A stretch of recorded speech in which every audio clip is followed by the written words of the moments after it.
The stars looked different in this part of space. Commander Taiho stood on the bridge of the Celestial Harmony, his normally steady hands gripping the command console tightly. Behind him, the crew worked in silence, the usual hum of conversation, replaced by the sharp clicking of fingers on screens as they tried again and again to restart the dead quantum drives. "Nothing, Commander," said Officer Doyen, looking up with tired eyes. "All drives across the fleet report the same failure pattern. We're completely stranded." Taiho nodded, his face giving away none of the fear he felt inside. The Galactic Confederation prided itself on being prepared for any emergency, but this was beyond anything in their manuals. 17 ships carrying over 15,000 beings from 7 different species, all stopped dead in an uncharted sector with no explanation. "Send the distress signal again," Taiho ordered. "Broadcast on all frequencies, even the old radio bands. The nearest Confederation outpost is 6 months away at maximum conventional speed," his first officer reminded him quietly. "By then, our life support will be—" "I know," Taiho cut him off. "Send it anyway." The signal pulsed outward from the fleet, rippling across vast distances of empty space. Taiho knew the chances of anyone hearing it were almost non-existent. The Confederation's star charts marked this sector as containing only pre-spaceflight civilizations. No help would come. As the days passed, the mood on the ships darkened. Food supplies began to be rationed. The environmental systems were scaled back to conserve power. Different species began to blame each other for their predicament. "The Aquari engineers must have miscalculated the drive parameters," hissed Representative Kiju during the Fleet Council meeting. "Our calculations were perfect," shot back the Aquari delegate, her translucent skin flushing blue with anger. "Perhaps if the fuel processed by your people hadn't been contaminated." "Enough," Taiho's voice cut through the arguing. "Placing blame won't restart our engines." Back on Earth, Dr. Jiwoo was working late at the SETI Institute, running routine checks on the data collected by the Deep Space Radio Array. Her coffee had gone cold hours ago, but she barely noticed as her eyes scanned the readouts. Then she saw it. A pattern in the noise. Not random static, but a repeating sequence that couldn't possibly be natural. "Hey," she called over to her colleague who was dozing at his desk. "Take a look at this." Within hours, the quiet research facility was buzzing with activity. Government officials arrived. Military personnel set up secure communications. The message was unmistakable. Intelligent beings were out there and they needed help. "The signal patterns suggest multiple large vessels," Jiwoo explained to the hastily assembled emergency response team. "And they're not moving. Something's wrong." "How far away are they?" asked the lead official. "About 2 light weeks using our new drive system," Jiwoo replied. "It's beyond anything we've attempted before, but it's possible." Within days, nations around the world pooled their resources. The experimental ship Pioneer, humanity's first true interstellar vessel, was quickly prepared for launch. Its captain, Minho, had been training for a historic first contact mission someday, but not like this. Not as a rescue mission into unknown danger. As the Pioneer's engines fired up, Minho addressed his nervous crew. "We don't know who they are or what we'll find, but someone out there is in trouble and they've asked for help. That's all we need to know." Back on the Celestial Harmony, Commander Taiho watched as the power levels on his ship dropped another percentage point. In the darkness of his private quarters, he allowed himself to do something no Confederation commander had done in centuries. He hoped for a miracle. Neither Taiho nor Minho knew it yet, but their meeting would change the course of galactic history forever. The Pioneer slipped from Earth's orbit with little fanfare. There had been no time for ceremonies or speeches, only a quick prayer from some crew members and a brief salute from Mission Control. Captain Minho stood on the bridge, watching his homeworld shrink to a pale blue dot on the view screen. "Jump. Drive charging," announced Technician Hajun, her fingers dancing across the control panel. "We're at 87% capacity." "We've never pushed it past 60% in tests," said First Officer Kyung-ho, his voice tight with concern. Minho nodded. "We've never needed to before." He looked around at his crew, 23 men and women chosen for their expertise, not their experience with deep space travel. None of them had ever ventured beyond the moon. "All sections report ready," said Communications Officer Yunha. "Medical bay is prepped for unknown biohazards. Engineering has the backup systems double-checked. Then, let's do this, Minho said. Engage jump drive when ready. The ship shuddered as energy coursed through its experimental engines. Stars blurred outside the view screen. And for 7 long days the Pioneer traveled faster than any human vessel before it. When they finally dropped back to normal space, the alien fleet appeared on their sensors. 17 massive ships drifting silently. They're huge, whispered Hajun. The flagship is nearly 2 kilometers long. Minho straightened his uniform. Open a channel, Yunha. Let's introduce ourselves. Aboard the Celestial Harmony, Commander Tejo was alerted by his bridge. Officer, Commander, we're detecting a vessel approaching. It's using a primitive form of faster-than-light travel. Tejo frowned. Impossible.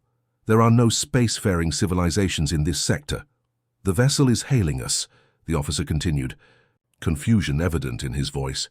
They're transmitting in simple electromagnetic waves. Put it through, Tejo ordered. The view screen flickered to life, showing a bridge staffed by beings that looked remarkably similar to several humanoid species in the Confederation. The central figure smiled, an expression that translator protocols identified as friendly. This is Captain Minho of the Earthship Pioneer. We received your distress call and have come to offer assistance. The bridge of the Celestial Harmony fell silent. The protocols for first contact were clear, hundreds of preparatory communications, years of cultural exchange before physical meeting. Yet here was a completely unknown species that had somehow developed faster than light travel without being detected. Earth, Tejo said slowly. Your planet was classified as pre-spaceflight civilization, development level 3. On the Pioneer, Minho shrugged. We've been busy the last few decades. This casual response caused murmurs among the alien crew. A shrug wasn't in their gestural database. The informal tone violated all diplomatic norms. Despite the confusion, Tejo invited a small team to dock with the Celestial Harmony. When the airlock opened, the human delegation wore simple environmental suits rather than the expected formal diplomatic attire. Thanks for letting us aboard, said Engineer Gina, looking around with undisguised wonder. Nice ship you've got here. Those quantum drive housings are amazing. You recognize our drive technology? Asked the alien engineer, breaking protocol. By speaking directly to a visitor without permission. Sure, similar principles to what we're developing, just more advanced, Gina said with a grin. Though clearly something's gone wrong with yours. When Officer Kyung-ho made a joke about cosmic car trouble, the translation system struggled to convey the humor, producing a garbled message that confused the aliens further. Tejo watched the humans with growing fascination.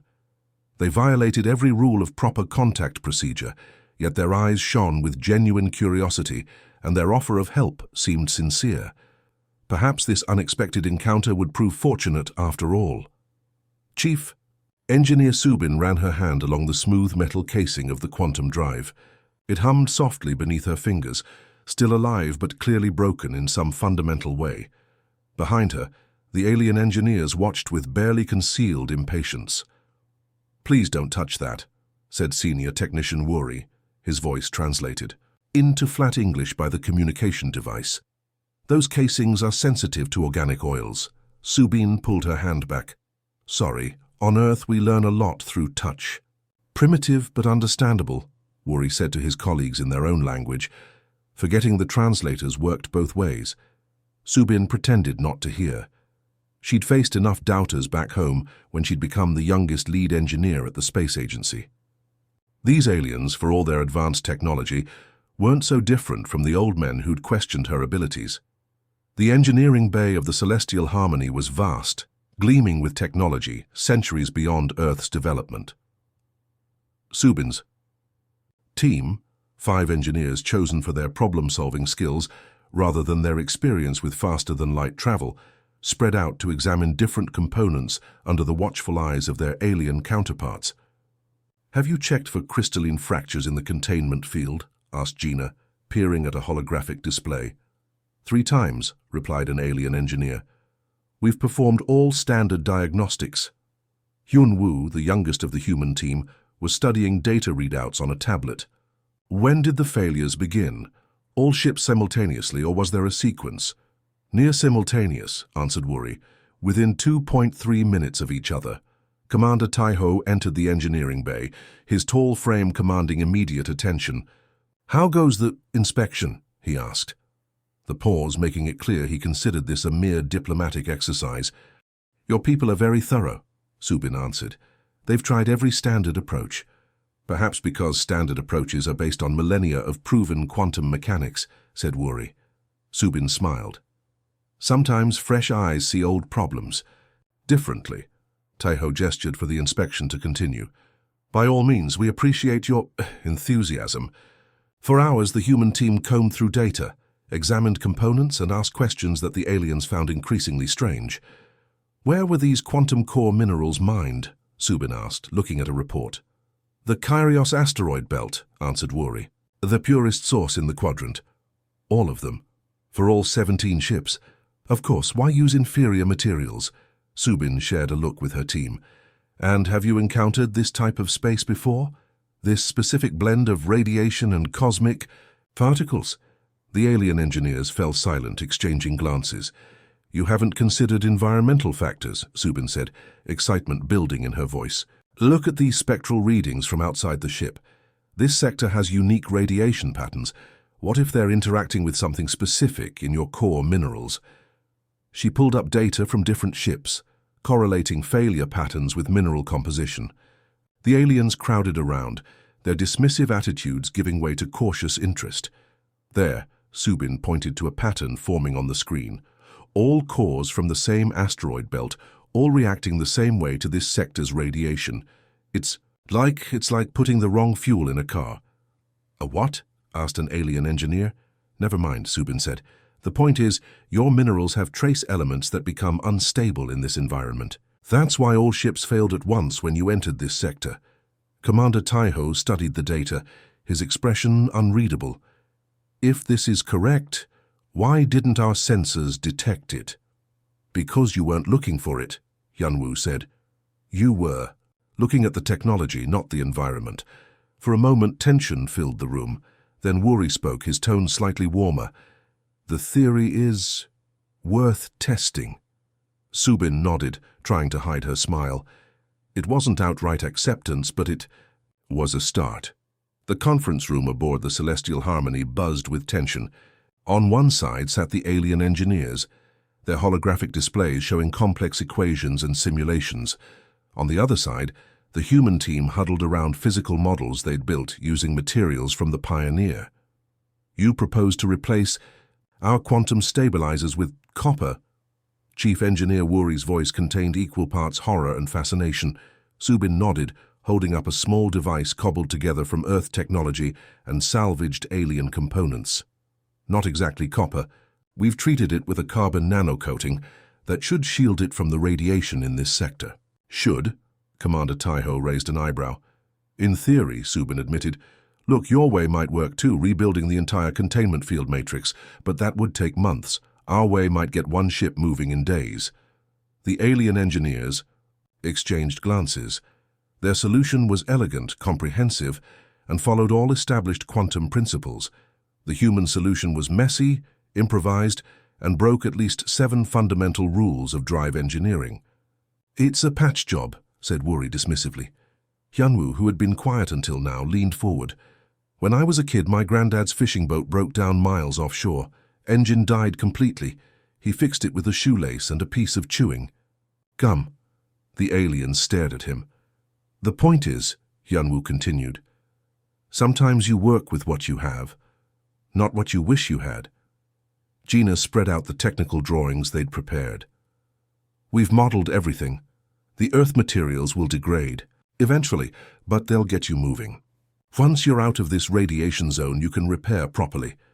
Commander Taiho studied the humans carefully. Their approach violated everything he'd been taught about proper engineering protocol, and yet there was something compelling about their confidence. How long would it take to implement this solution? He asked finally. 2 days for the smallest ship in your fleet, Subin answered promptly. If it works, we scale up. The conference room erupted in alien protests, but Taiho raised his hand for silence. Life support systems were failing faster than projected. They needed movement, not perfection. "Begin preparations," he ordered. "Use the scout vessel Brightwing." For the next 48 hours, humans and aliens worked side by side in the cramped engine room of the Brightwing. The humans taught the aliens to solder by hand, when automated systems proved too precise for the makeshift components. The aliens showed the humans shortcuts through the quantum programming that would have taken Earth scientists decades to discover. "It's like teaching a toddler to run before they can walk," muttered one alien engineer, watching Gina reconfigure a power coupling with confident hands. "Or like finding out the toddler can already do somersaults," replied another, more impressed. When the moment of truth arrived, both species gathered in the command center of the Bright Wing. Subin's hands hovered over the activation sequence. "Ready?" she asked. Commander Taiho nodded. "Proceed." The ship hummed. Lights flickered. For a terrible moment, nothing happened. Then, gradually, the quantum drive indicators began to glow.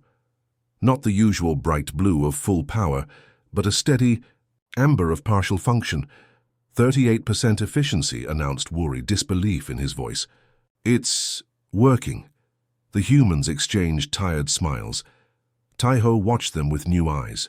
Their solution wasn't elegant or permanent, but it was effective. They had succeeded where his best engineers had failed, not because they were more intelligent, but because they thought differently. "Begin preparations to adapt this method to the other vessels," he ordered. For the first time since the crisis began, hope flickered in his chest, as steady and unexpected as the amber lights on the control panel. With the ships slowly being repaired, the humans and aliens found themselves with something unexpected: time to get to know each other. The Pioneers' mess hall became a gathering place where crew members from both sides shared meals and stories. Junho, the Pioneers' cook, had brought along spices and ingredients from Earth, determined to make the long journey bearable through good food. Now he watched with amusement as aliens with different biological structures attempted to eat his kimchi. "Too spicy?" he asked a blue-skinned engineer who was frantically drinking water. "Fascinating," the alien replied, eyes watering. "Your species voluntarily consumes chemical irritants for pleasure." Across the room, Hyunwoo taught a group of alien technicians to play cards. They struggled with the concept of bluffing. "But why would you intentionally mislead your fellow players?" asked one, genuinely confused. "That's half the fun," Hyunwoo explained, shuffling the deck. "Sometimes the journey matters more than the destination." The aliens exchanged glances. In the Confederation, efficiency was prized above all. The idea of taking a longer, less direct path for enjoyment was novel to them.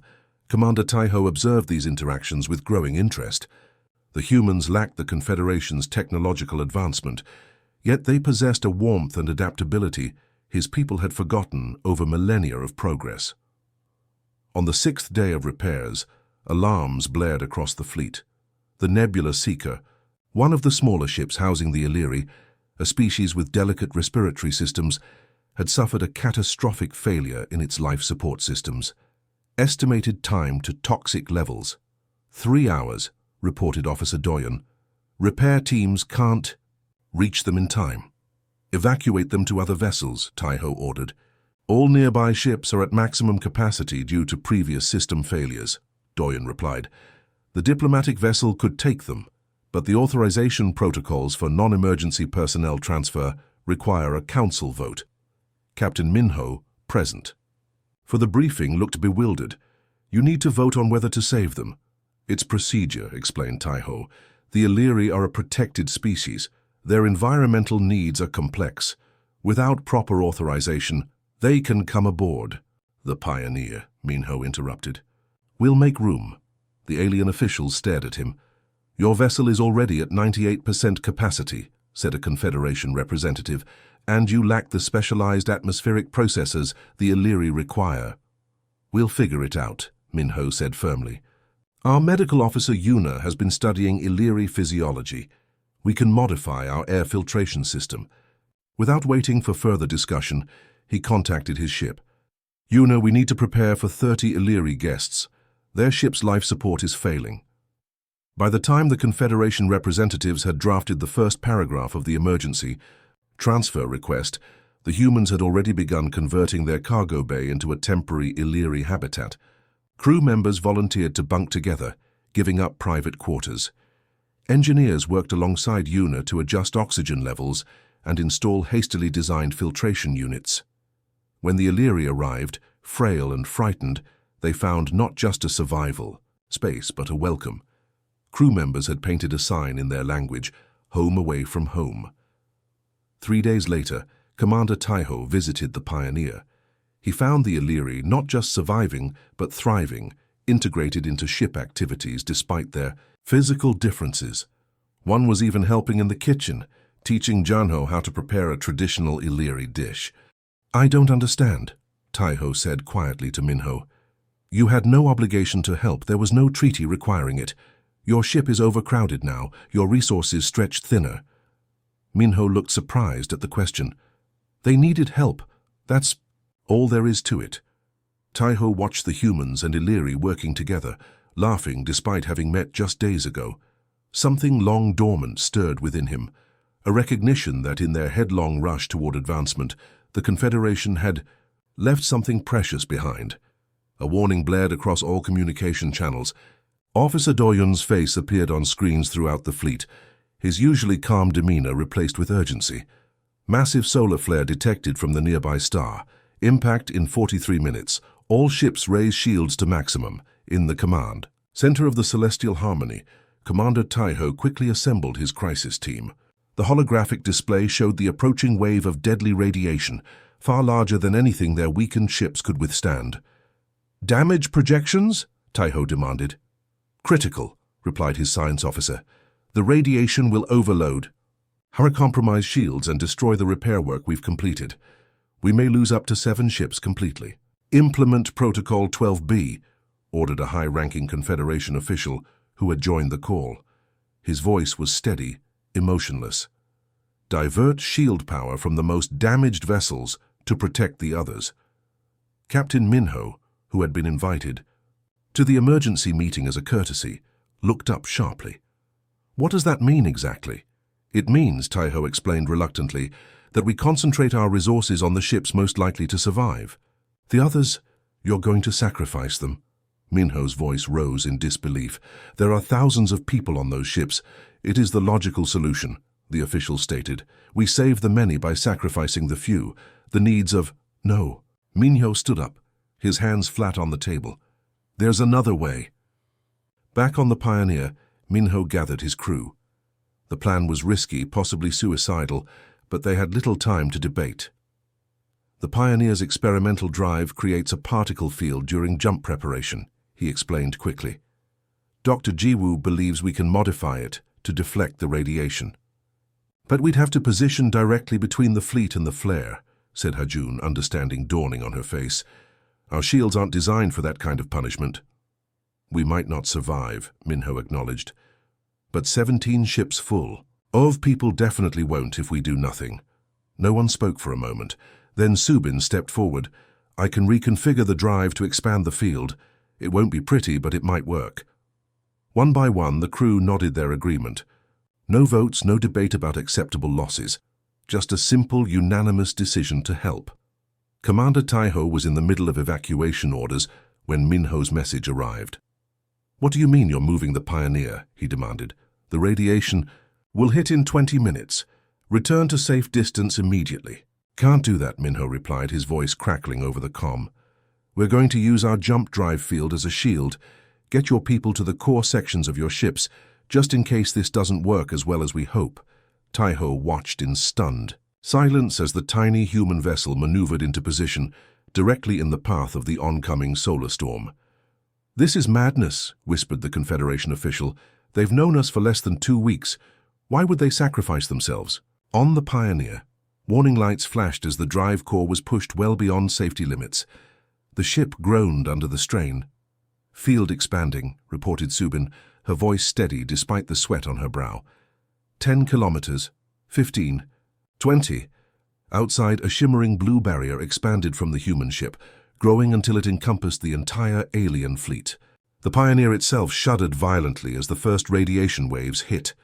"Hull temperature rising," called out Kyungho from his station. Shields at 64% and dropping. Minho gripped his chair. Hold together, old girl. Just a little longer. Aboard the Celestial Harmony, aliens gathered at viewports to watch the impossible sight. A small ship from a young civilization, willingly placing itself in danger to protect beings they barely knew. I don't understand them, Taiho said softly. There was no need for this sacrifice, no treaty required it. Perhaps, replied Doyen, that is precisely why they did it. The flare passed, leaving eerie quiet in its wake. The Pioneer floated motionless, its hull scorched black in places, emergency lights flickering weakly through the viewports. The particle field had worked, the alien fleet remained intact, but at terrible cost. Main engines offline, reported Kyung-ho, coughing as smoke cleared from the bridge. Jump drive completely burned out, life support running on backup power. Captain Minho looked around at his exhausted crew. They had survived, but the Pioneer would never fly home under its own power. Now, they were stranded alongside the very aliens they had come to rescue. Send our status to the Celestial Harmony, Minho ordered, and tell them we're ready to help finish the fleet repairs as soon as everyone's had a few hours' sleep. Within days, something unexpected began to happen. The disaster created a new reality, where separation between humans and aliens no longer made sense. Mixed repair teams formed naturally, with humans and Confederation engineers working side by side on both fleets. In the main engineering bay of the Celestial Harmony, Serbin sat cross-legged on the floor surrounded by alien specialists, a mess of parts and tools scattered around them. What if we try this, she suggested, sketching a quick diagram on her tablet. We could bypass the damaged regulator entirely. That violates containment protocols. One alien engineer started to object, then paused. But it might work. Let me build on that idea. He took the tablet and added his own modifications. Another alien joined in, then another. The formal hierarchical approach they normally used gave way to something more fluid, a rapid exchange of ideas where anyone could speak regardless of rank. Meanwhile, elsewhere on the ship, Gina was learning the aliens' methodical testing procedures, marveling at their precision. On Earth, we'd have skipped at least 3 of these steps, she admitted, watching an alien technician calibrate a tool with microscopic accuracy, and risked failure as a result, the technician replied, but without judgment. Though I must admit, your willingness to attempt untested solutions has advantages I hadn't considered. Dr. Young-soo, the Pioneer's xenobiologist, found himself the subject of intense study by a Confederation scientist named Nari. She followed him for days, recording his work patterns and interactions. Is there something specific you're looking for? He finally asked. Your species displays a cognitive pattern I've never observed, she explained, reviewing her notes. When crisis deepens, your mental functions appear to sharpen rather than deteriorate. The more impossible the situation becomes, the more creative your solutions grow. That's just human nature, Young-soo shrugged. We work well under pressure. No other Confederation species does this, Nari said. When faced with certain failure, most beings become more rigid, falling back on established protocols even when they're not working. Yet humans seem to thrive at the edge of disaster. She showed him comparison brain scans. See these activity patterns? In humans, stress triggers neural pathways that connect distant problem-solving centers. In all Confederation species, stress narrows cognitive pathways instead. As repairs continued, this difference became increasingly apparent. The aliens began deliberately seeking human input on the most challenging problems, while humans learned to temper their improvisations with alien precision. Commander Taiho observed this integration with growing wonder. What had begun as a simple rescue mission had evolved into something unprecedented, a genuine exchange where both sides recognized the other's strengths. In just weeks, these humans had changed methods and relationships that had remained static in the Confederation for centuries. Perhaps being stranded together was not a disaster after all, but an opportunity that neither side could have anticipated. 2 months after the humans had arrived, the alien fleet hovered at the edge of the radiation field, engines humming with renewed power. 17 ships, once stranded and failing, now prepared for the journey home. The crisis had passed, but a new problem emerged. The Pioneer's drive core is beyond repair, Subin reported, her voice heavy with disappointment. The radiation damage was too extensive. We could rebuild it, but we'd need facilities we don't have here. Captain Minho nodded, having expected this news. He stood in the command center of the Celestial Harmony, surrounded by alien officials preparing departure. Protocols. We'll signal Earth to send another ship, Minho said. Our mission was always one way if necessary. Commander Taiho, who had been quietly listening, stepped forward. That would take months. Your people would be stranded here waiting. We knew the risks, Minho replied with a small smile. The important thing is that your fleet can get home safely. Taiho was silent for a moment, then made an announcement that shocked everyone present. The Celestial Harmony will tow the Pioneer back to Earth before returning to Confederation space. The room erupted in protests. A high-ranking official named Jory pushed her way forward. Commander, this would delay our return by nearly 3 months. The Council expects our presence at the Galactic Assembly. There are treaties to negotiate, trade routes to establish. I'm aware, Taiho replied calmly. With all respect, Jory continued, this is an emotional decision, not a logical one. These humans, while helpful, are not Confederation citizens. Our duty is clear. An uncomfortable silence fell. The humans exchanged glances, not wanting to become a source of conflict. Then, unexpectedly, a soft voice spoke from the back of the room. An Illyri representative named Seha stepped forward, his delicate frame supported by a mobility device. When our life support failed, he said, I was certain my family would die. The humans didn't know us. They had no obligation to help. Yet they gave up their comfort, modified their ship, even learned to prepare food we could eat. His voice grew stronger. My youngest child calls their medical officer Aunt Yuna now. Others began to speak up. Their engineer Hyun Woo saved 3 of my crew when a power coupling exploded, said a captain from another ship. He suffered burns pulling them to safety. They taught my science team new research methods that we've used for centuries, added a chief scientist. One by one, representatives from every species shared stories, not of the humans' technical assistance, but of their kindness, their humor, their willingness to help without calculating the benefit to themselves. Jory listened, her expression softening. Finally, she turned to Taiho. I withdraw my objection, Commander. Some debts cannot be measured by standard metrics. The Council vote, when it came, was unprecedented in Confederation history, unanimous approval without a single calculation of cost-benefit analysis. The decision was made not because it was logical, but because it was right. That evening, Taiho found Minho on the observation deck, staring out at the stars. Your people have changed us, Taiho said quietly. In all my years of service, I've never seen the Council vote based on feelings. Minho smiled. Maybe you've changed us too. I've never seen my engineers triple-check their work before. They stood in comfortable silence, watching as crews prepared the towing mechanisms that would bring the humans home, not as strangers who had offered help, but as friends returning together. Earth had never seen anything like it. 17 massive alien ships appeared in orbit, their sleek hulls gleaming in the sunlight as they positioned themselves around the planet. The Pioneer, small by comparison, led the formation, proudly escorted by the gigantic Celestial Harmony. People poured into streets worldwide, looking skyward with wonder and fear. Television broadcasts showed the same scenes in cities across the globe. Crowds gathering in Times Square, families on rooftops in Tokyo, children being lifted onto shoulders for a better view in Nairobi. Schools closed. Governments called emergency meetings. Religious leaders offered prayers of peace. They're here to help us, insisted President Ji-sung in a hastily arranged broadcast. Captain Minho has confirmed they come in friendship. The Pioneer's mission was successful beyond anything we could have imagined. 3 days later, after careful preparation, the leaders of Earth gathered in a specially constructed venue in Geneva. The event was broadcast to billions. Children would later tell their grandchildren where they were on the day humanity officially met the stars.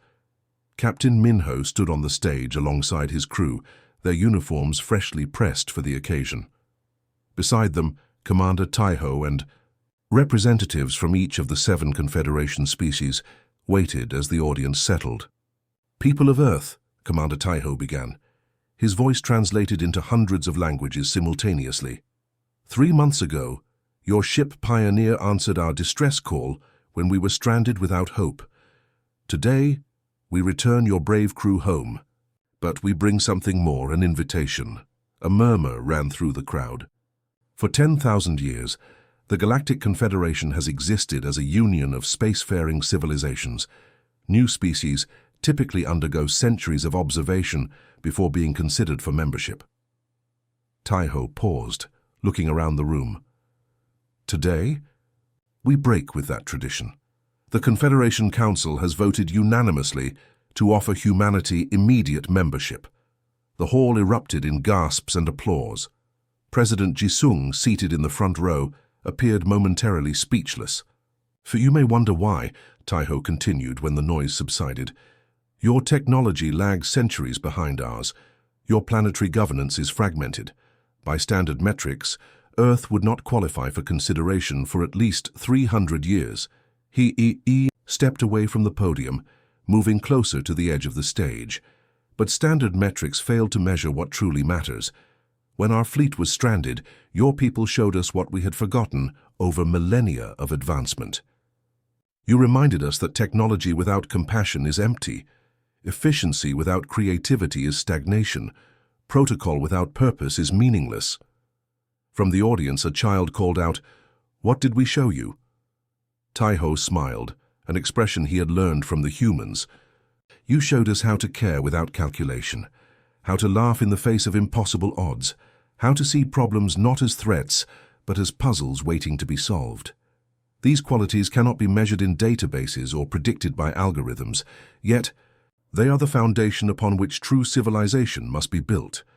That evening, as celebrations continued worldwide, Captain Minho and Commander Taiho stood in the observation lounge of the Celestial Harmony, looking down at the blue marble of Earth. "My great-grandmother used to tell me stories about the stars," Minho said quietly.